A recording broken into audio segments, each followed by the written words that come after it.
तो हम लोग कॉम्पोजिशन ऑफ एसएलसी वहाँ से हम लोग का वीडियो रुक गया था, तो हम लोग आगे बढ़ते हैं। तो जब स्टेट लेजिस्लेटिव काउंसिल की कॉम्पोजिशन की बात करते हैं तो हम लोगों को बात करना है यहाँ पे सबसे पहले स्ट्रेंथ का, कि कितने मेंबर हो सकते हैं। तो इसके लिए देखिए एक रेंज दिया हुआ है। रेंज क्या कहता है कि एसएलसी का जो स्ट्रेंथ है वो 40 से कम नहीं हो सकता और एसएलए के स्ट्रेंथ के 1/3 से ज़्यादा नहीं हो सकता। ठीक है, किससे कम नहीं हो सकता? 40 से कम नहीं हो सकता और एसएलए का जो स्ट्रेंथ होगा उसके 1/3 से ज़्यादा नहीं हो सकता। अगर हम लोग बिहार में अप्लाई करते हैं तो एसएलए का स्ट्रेंथ बिहार में है 243, तो बिहार के लिए सिनारियो बनता है कि 40 या 243 का 1/3 क्या हो गया, 81 के बीच में कोई नंबर होना चाहिए। तो इसीलिए आप देखोगे बिहार के अंदर स्ट्रेंथ कितना है, 75। पहला चीज तो ये स्ट्रेंथ हुआ, कॉम्पोजिशन वाला पार्ट। अब जैसे राज्यसभा में दो तरह के मेंबर्स हुआ करते हैं थे, यहाँ पर भी दो तरह के मेंबर्स होंगे, इलेक्टेड और नॉमिनेटेड। अब यहाँ राज्यसभा जैसा फिक्स नहीं है कि 12 लोग नॉमिनेट होंगे अलग अलग फील्ड से, नहीं, ये बिहार के केस में 12 दिख रहा है आपको, but this is not universal, it varies from state to state. How this is determined?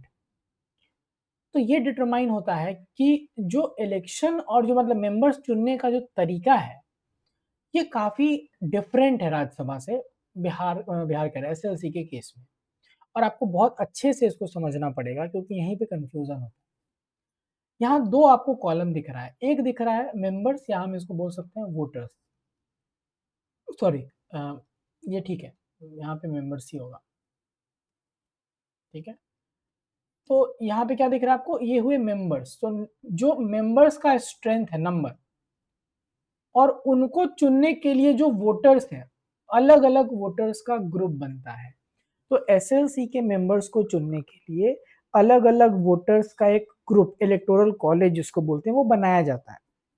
जितना भी स्ट्रेंथ होगा एसएलसी का, उसका 1/3 मेंबर जो है, तो 75, हम लोग बिहार के एग्जाम्पल लेके चलते चलते हैं, 1/3 मेंबर जो है आपको, यानी कि 25 लोग लगभग जो चुने जाएंगे, उनके लिए वोट करेंगे उस राज्य के एसएलए के मेंबर्स।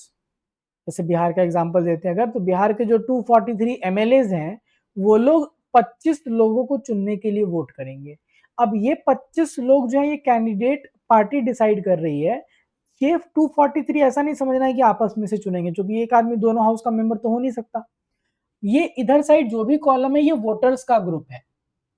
तो 243 members of legislative assembly of Bihar will elect around 25 members for SLC, not from among themselves, वो कैंडिडेट पार्टी डिसाइड करती है। ठीक है, लगभग इतने ही और लोग, यानी कि 1/3 और 25 लोग को और लगभग चुनने के लिए जो वोटिंग ग्रुप होगा, वो होगा लोकल बॉडीज के मेंबर, यानी कि म्युनिसिपैलिटी और पंचायत के मेंबर्स चुनेंगे 25 और लोगों को। यहाँ भी सेम चीज, ये म्युनिसिपैलिटी और पंचायत के लोग आपस में से नहीं चुन रहे, ये तो ऑलरेडी मेंबर है लोकल बॉडीज के, कैंडिडेट पार्टी डिसाइड करता है। लगभग 1/12, तो बिहार में 6 लोगों को चुनने के लिए जो ग्रुप बनता है, वो सेकेंडरी स्कूल और उसके ऊपर के रैंक के सरकारी टीचर्स का होता है, जिनके पास 3 साल का एक्सपीरियंस हो, कम से कम कितना, 3 years एक्सपीरियंस।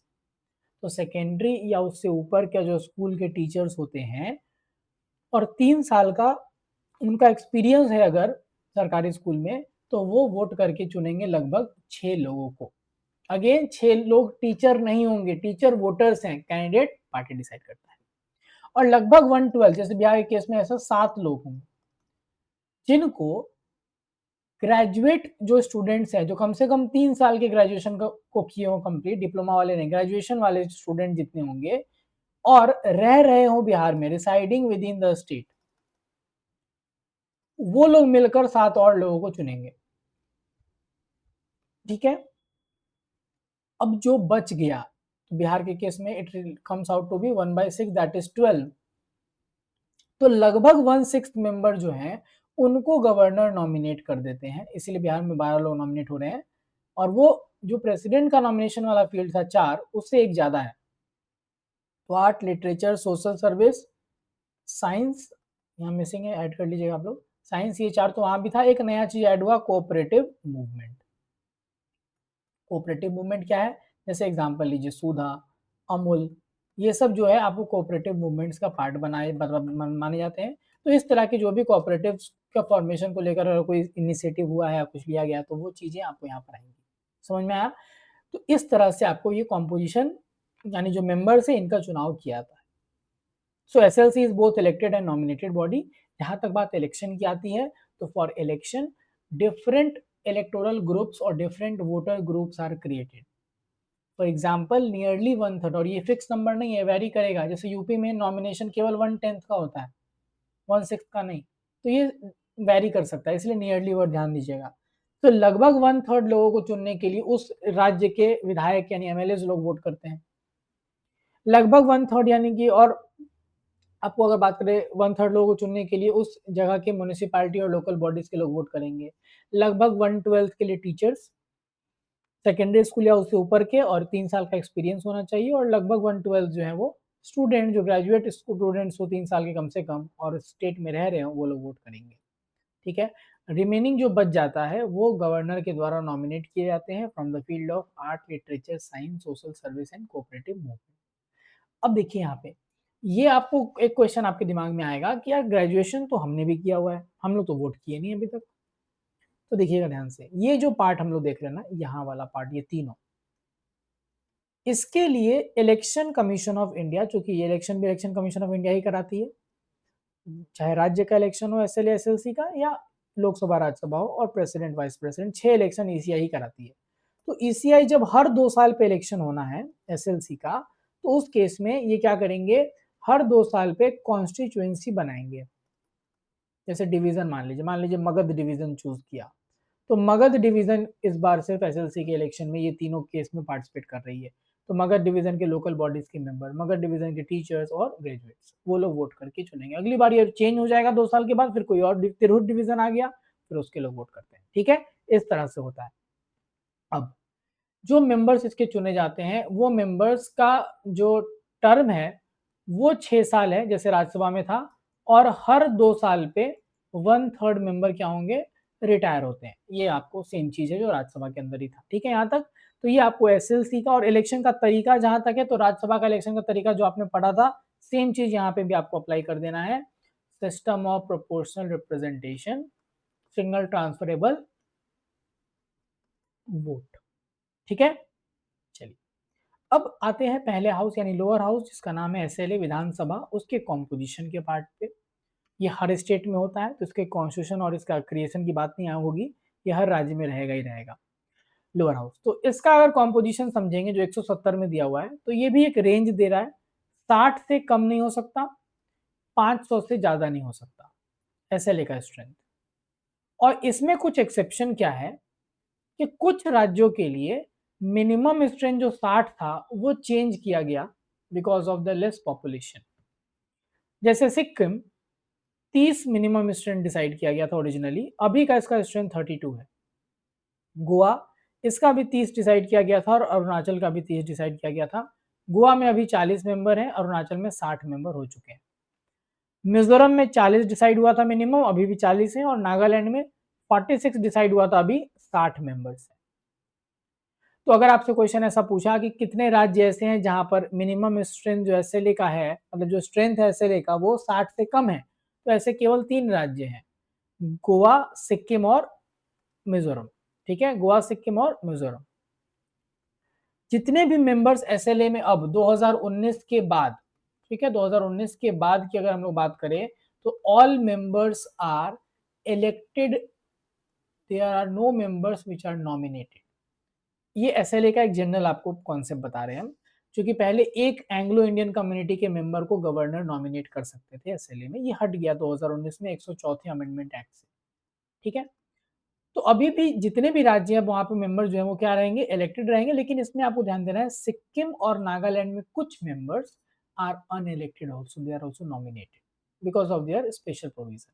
ठीक है, अब सारे मेंबर्स इलेक्टेड होंगे तो इलेक्शन कैसा होगा, इलेक्शन होता है डायरेक्ट। इलेक्शन कैसा होता है, डायरेक्ट, जैसे लोकसभा का इलेक्शन होता है, इलेक्टेड बाय पीपल। और इसके लिए जैसे बिहार का एग्जांपल है, बिहार में 243 सीट्स है, तो 243 कॉन्स्टिट्यूएंसी बना दी गई, और हर कॉन्स्टिट्यूएंसी ये पॉपुलेशन के अकॉर्डिंग रहता है, और कॉन्स्टिट्यूएंसी के अंदर हर कॉन्स्टिट्यूएंसी से एक एमएलए को लोग चुनते हैं, मेंबर ऑफ लेजिस्लेटिव असेंबली, विधायक जिनको बोलते हैं, through the system of first past the post system, direct election है, ईवीएम के द्वारा वोटिंग होती है। रिजर्वेशन भी मिलता है एसएलए के अंदर। अब रिजर्वेशन का पार्ट में क्या समझना है कि शेड्यूल कास्ट और शेड्यूल ट्राइब के लिए रिजर्वेशन जो है वो सीट का हर 10-10 साल पे बढ़ाने का बात रहता है।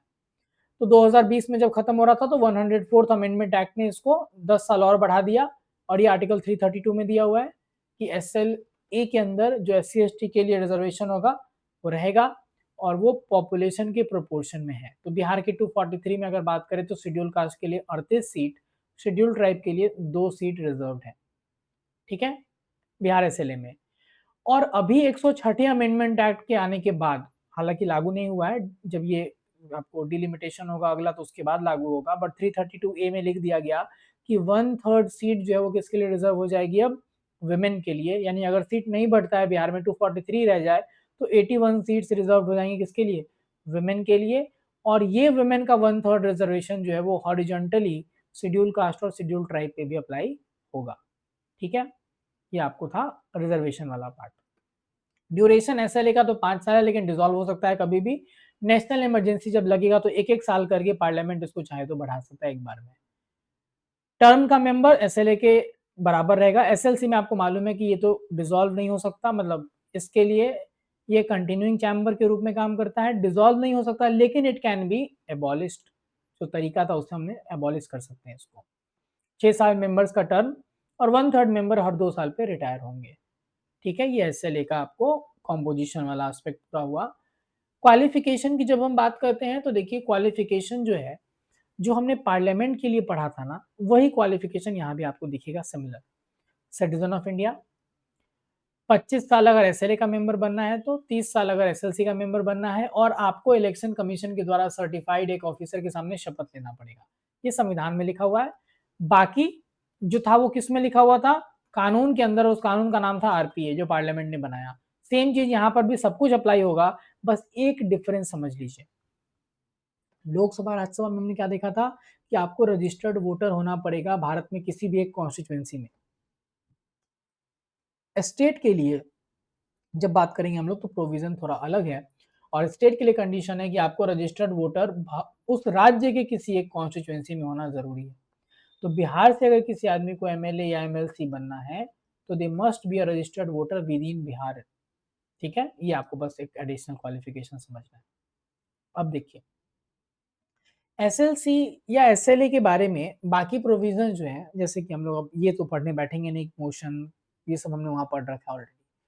अब हम लोग को क्या समझना है अपना डिस्कशन, जो लास्ट पार्ट है हमारा इस सेक्शन का, और स्टेट लेजिस्लेचर का जो यूनिकनेस भी है, कि हमने एक ट्रिक में एक चीज डिस्कस किया था कि ज्वाइंट सिटिंग राज्यों में नहीं हो सकता, और उसका वजह बताया था मैंने कि इस एसएलसी का पावर जो है वो रिस्ट्रिक्टेड है।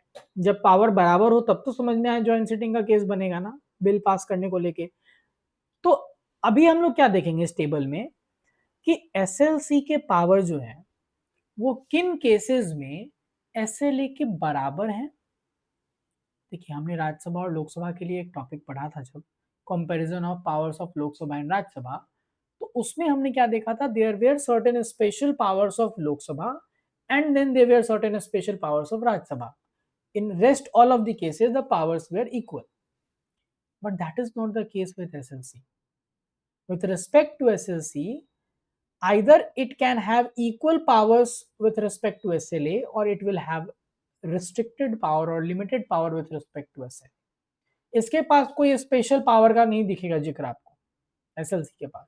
तो वही दो कॉलम यहाँ पे है कि कहाँ कहाँ ये बराबर स्टेटस एंजॉय कर रहा है एसएलए के। तो सबसे पहला कि ऑर्डिनरी बिल जो है वो दोनों हाउस में आ सकते हैं, एसएलए में भी एसएलसी में भी।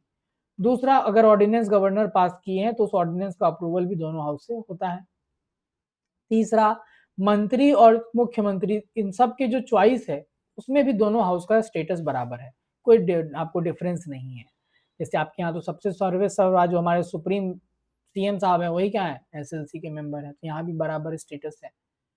फिर जितने भी रिपोर्ट्स बनाए जाते हैं स्टेट लेवल के अलग अलग कॉन्स्टिट्यूशनल बॉडीज के द्वारा, स्टेट बॉडीज के द्वारा, तो जब वो पार्लियामेंट में सॉरी स्टेट लेजिस्लेचर में रखा जाएगा तो दोनों हाउस उन रिपोर्ट्स को कंसीडर बराबर कर सकती है।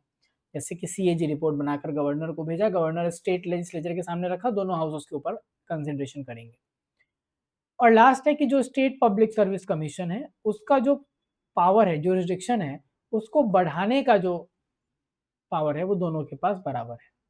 जैसे बीपीएससी है तो बीपीएससी को कल को कोई भी एक्स्ट्रा और एग्जामिनेशन कराने का पावर देना हो, कोई भी ऐसी चीज ऑथराइज करनी हो, ज्यूरिसडिक्शन बढ़ाना हो, तो ये दोनों हाउस के पास बराबर पावर है। अनइक्वल पावर जहां पे इसका पावर कम होगा तो वो पहले तो वो सारा लिस्ट जो लोकसभा का स्पेशल पावर में हमने देखा था, money bill, financial bill, type 1, budget, ये सिर्फ एसएलए का पार्ट बनेगा, एसएलसी में इसका कोई रोल खास नहीं है। फिर no confidence motion, adjournment motion, censor motion, cut motion, ये सब भी सिर्फ इसका एक्सक्लूसिव प्रिविलेज होगा एसएलए का। प्रेसिडेंशियल इलेक्शन बहुत इंपॉर्टेंट, राष्ट्रपति का इलेक्शन जो आपने पढ़ा था तो आपने देखा था कि एसएलसी जहां है भी वहां मेंबर उसके पार्टिसिपेट नहीं कर रहे थे, तो यहाँ भी पावर क्या है, कम है। फिर सीयूएम कलेक्टिवली रिस्पॉन्सिबल कहाँ है, एसएलए में है, और वहां अगर नो कॉन्फिडेंस मोशन पास हो गया तो एसएलसी के भी मंत्री लोग रिजाइन करेंगे।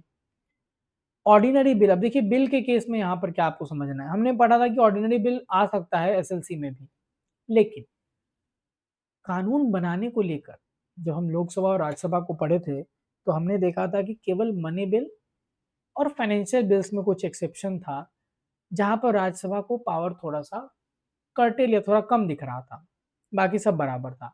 यहाँ पर कोई भी तरह के बिल में पावर बराबर आपको नहीं दिखेगा with respect to its enactment. Money bill वाला पार्ट तो सेम चीज यहाँ पे भी है कि 14 दिन से ज्यादा रख नहीं सकते, वो रिकमेंड कर सकते हैं, रिजेक्ट नहीं करेंगे, अमेंड नहीं करेंगे। बट ऑर्डिनरी बिल में भी देखिए रिस्ट्रिक्शन क्या है, अगर ऑर्डिनरी बिल एसएलसी में पेश हुआ है और एसएलए उसको रिजेक्ट कर देता है तो वो बिल वहीं डेड हो जाएगा, there is no case of deadlock, सीधा डेड। लेकिन एसएलसी के पास एसएलए के द्वारा लाए गए कानून या जो बिल होते हैं उस पर बहुत इफेक्टिव पावर नहीं है। इधर समझिएगा अच्छे से, अगर कोई बिल एसएलए लेकर आया और ये बिल पास हो गया तो कहां जाएगा, एसएलसी के पास। अब एसएलसी के पास देखिए क्या ऑप्शन है, इसको पास कर दे तो ये चला जाएगा गवर्नर के पास, इस बिल को रिजेक्ट कर दे, ठीक है, इस बिल को अमेंड कर दे, या इस बिल को के ऊपर कोई एक्शन न ले 3 महीने तक। अगर पास नहीं किया था और ये 3 एक्शंस लिए थे तो बिल 3 महीने के बाद अपने आप कहां वापस आ जाएगा, it will be return to SLA. चाहे वो बिल रिजेक्ट हुआ हो, बिल अमेंड हुआ हो, या कोई एक्शन 3 महीने तक नहीं लिया गया हो, 3 महीने बाद बिल वापस कहां आ जाएगा, एसएलए के पास। अब एसएलए क्या करेगा, इसके पास है दो ऑप्शन, जो भी चेंजेस थे उसको एक्सेप्ट करे, चेंजेस को क्या करे, एक्सेप्ट करे, या फिर विदाउट चेंजेस इसको पास कर दे, तो ये वापस जाएगा अब एसएलसी के पास।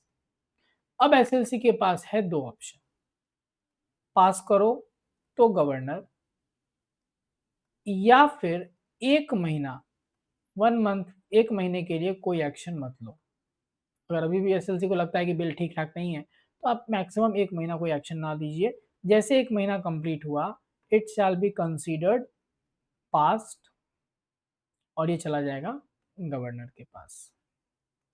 यानी आपने क्या समझा इस पूरे फ्लो चार्ट से कि that effectively SLC has only delaying power with respect to a bill.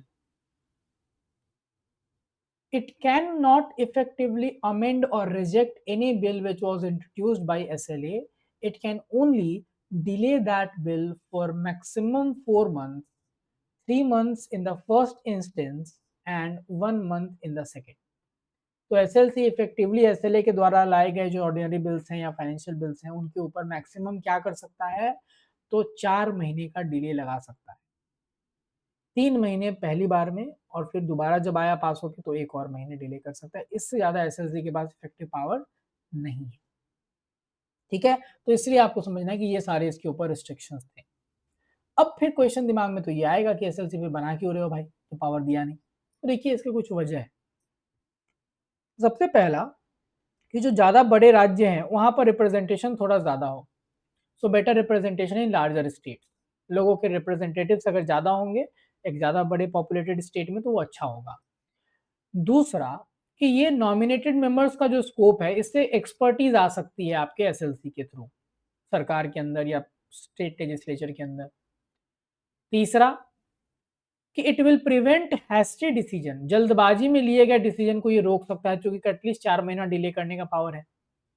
चौथा किसी भी चीज के ऊपर ज्यादा से ज्यादा डिस्कशन और डिलिब्रेशन जो है वो अलाउ करेगा ये।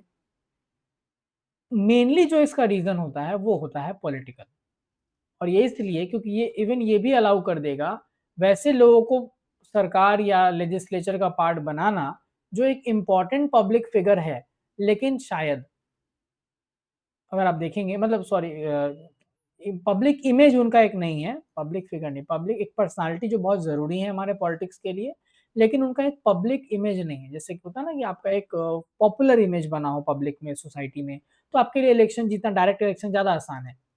लेकिन जैसे मनमोहन सिंह एक बार इलेक्शन लड़े, डायरेक्ट हार गए, और फिर कभी इलेक्शन को डायरेक्ट नहीं लड़े, हर बार राज्यसभा से आए। तो और वैसे लोगों की जरूरत बिल्कुल है। तो ऐसे लोगों का एंट्री भी ये अलाउ कर सकता है जिनकी पॉलिटिक्स में काफी ज्यादा जरूरत है, but they do not have a public image, so they can not ensure that they are going to win the election directly. तो पॉलिटिकल एकोमोडेशन जो है वो मेन इसका पर्पस होता है, इसलिए एसएलसी जो है वो बनाया जाता है। ठीक है, ये हमारा स्टेट चैप्टर पूरा कंप्लीट हुआ। जो चीजें हमने यहाँ पे नहीं डिस्कस की हैं वो सब यूनियन में सेम है, इसीलिए हमने नहीं की है। आप वहाँ का पार्ट देख के बस रिप्लेस कर लो पीएम को सीएम से, पार्लियामेंट को स्टेट लेजिस्लेचर से, लोकसभा को एसएलए से, ठीक है, प्रेसिडेंट को गवर्नर से। स्टेट हमारा कंप्लीट हुआ। अब हम लोग सेंटर स्टेट रिलेशन को पढ़ेंगे, 2 दिन में वो खत्म होगा। सेंटर स्टेट रिलेशन वाला पार्ट जो है वो हम लोग शुरू करेंगे। तो सेंटर स्टेट रिलेशन 2 दिन, और पंचायती राज और म्यूनिसिपैलिटी में 2 से 3 दिन लगेगा। यही 2 मेजर लास्ट चैप्टर बचे हुए हैं। इसके बाद 1 दिन और एक मतलब 2 दिन का और टॉपिक है मिसलेनियस, छोटे छोटे एकदम टॉपिक्स हैं, वो बहुत इंपॉर्टेंट है भी नहीं। आखिरी 2 इंपॉर्टेंट टॉपिक यही है, इनको हम लोग अगले 4 दिन में कंप्लीट कर लेंगे। ठीक है, तो मैक्सिमम आपका अगले हफ्ता फ्राइडे तक सिलेबस कंप्लीट। ठीक है, चलिए, थैंक यू।